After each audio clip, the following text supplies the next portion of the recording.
Introducción a la evaluación, origen y desarrollo histórico. La evaluación es parte de nuestra vida. Continuamente nos estamos sometiendo a la evaluación. Cuando se pretende la excelencia en el desempeño educativo, es indispensable continuamente evaluar nuestros propios procedimientos de enseñanza. Las evaluaciones han sido tradicionalmente y en el mejor de los casos, desigual y en general pobre.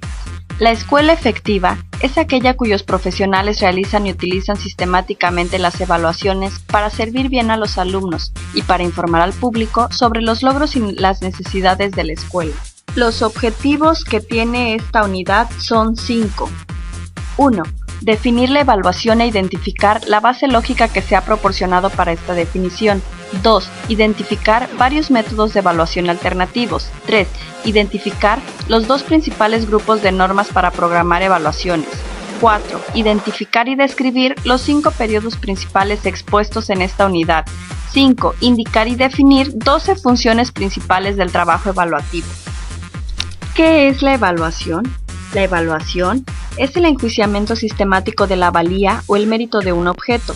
Esta definición se centra en el término valor e implica que la evaluación siempre supone juicio. Su meta esencial es determinar el valor de algo que está siendo enjuiciado.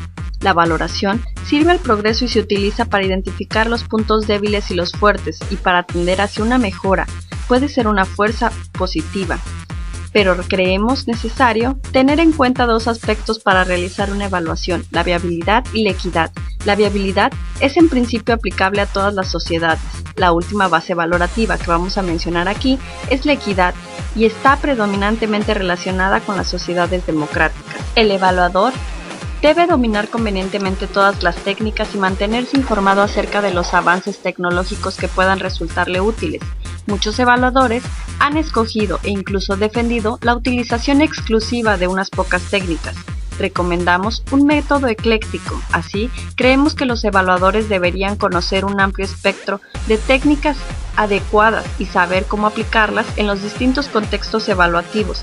De este modo, podrían valorar en cada situación qué técnicas son potencialmente aplicables y cuáles pueden servir de un modo más eficaz a los propósitos particulares de la evaluación en cuestión. Las normas son una de las características de las prácticas profesionales, donde sus miembros deben cumplir algunas normas respectivas al trabajo y al servicio que están realizando.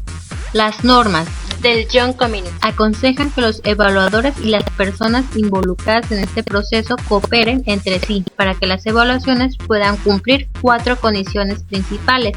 Ser útil al facilitar informaciones acerca de virtudes y defectos, así como soluciones para mejorar. Ser factible al emplear procedimientos evaluativos que se puedan utilizar sin problema. Ser ética al basarse en compromisos explícitos que aseguren la necesaria cooperación.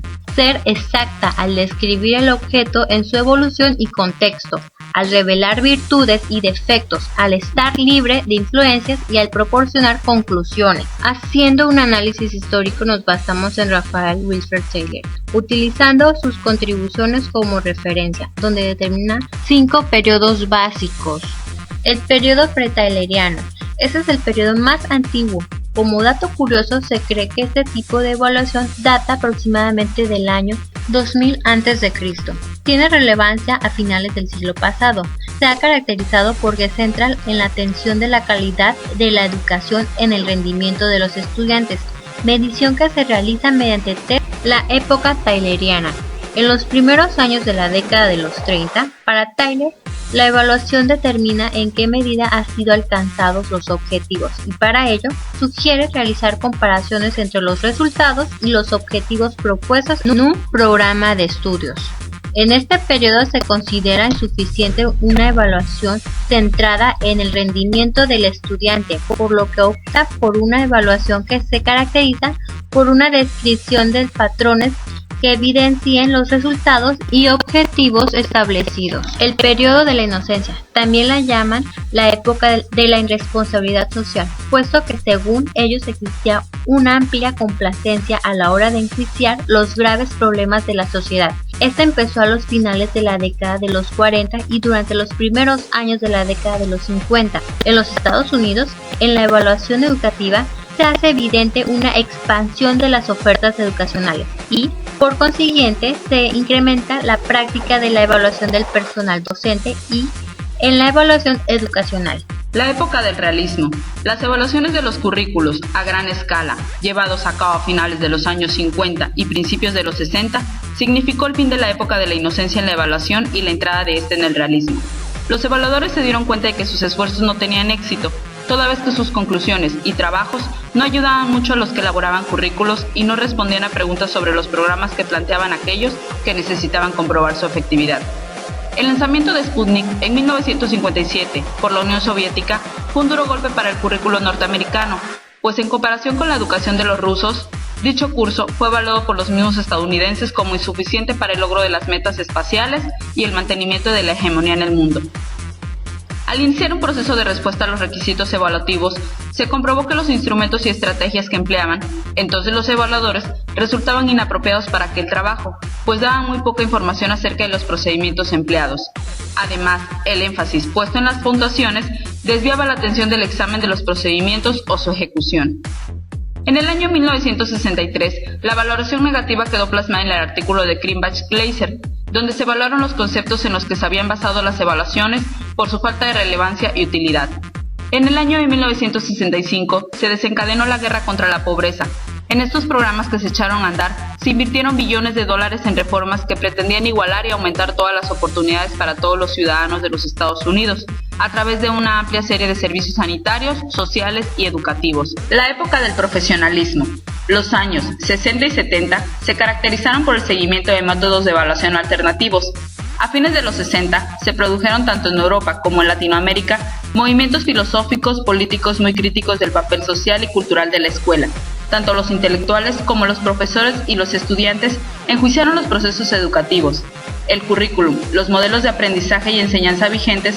Estos movimientos repercutieron de una manera profunda en las concepciones sobre qué evaluar y cómo hacerlo. A partir de la década de los 70, la evaluación empieza a tomar auge como una profesión que relaciona la evaluación con la investigación y control. Algunas publicaciones aparecieron en aquella época y han demostrado ser excelentes vehículos para recoger y difundir información acerca de las diferentes facetas de la evaluación educacional. Para una buena evaluación se debe ser un observador del ambiente social, saber entrevistar y escuchar, estudiar cada detalle de lo esencial del programa que va a ser examinado, ser experto en técnicas comunicativas y de encuestas, reunir la información en planes de trabajo que sean prácticos, coherentes y que sirvan como guías racionales. El papel del diseñador de la evaluación es el más importante del trabajo evaluativo y el cliente. La figura de un coordinador de la evaluación debe prepararse en funciones administrativas y viceversa. Deben poseer conocimientos básicos de planificación. Asistente de la evaluación.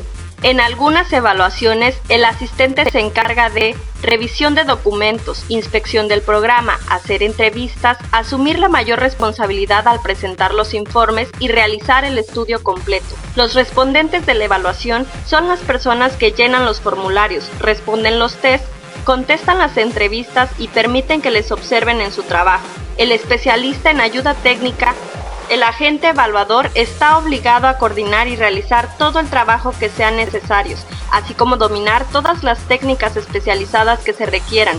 Este tipo de agente necesita una amplia preparación que lo introduzca en lo más importante de las especialidades. Especialistas en información. Las evaluaciones dirigidas deben tomar en consideración el panorama institucional y el contexto histórico. Es necesario un buen sistema para ordenar y archivar los informes de manera que la información que contienen puedan ser fácilmente consultadas en futuras evaluaciones. Especialistas en comunicación. La evaluación supone no únicamente recopilar y analizar información apropiada, sino usar una tecnología comunicativa que resulte efectiva.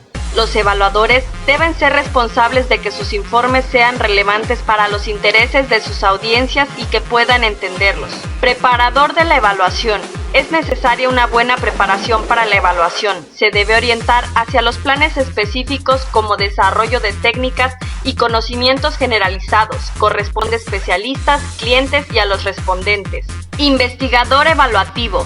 Todas las profesiones deben tener un carácter investigativo. En cualquier caso, la investigación evaluativa es una función vital para que los evaluadores mejoren sus servicios.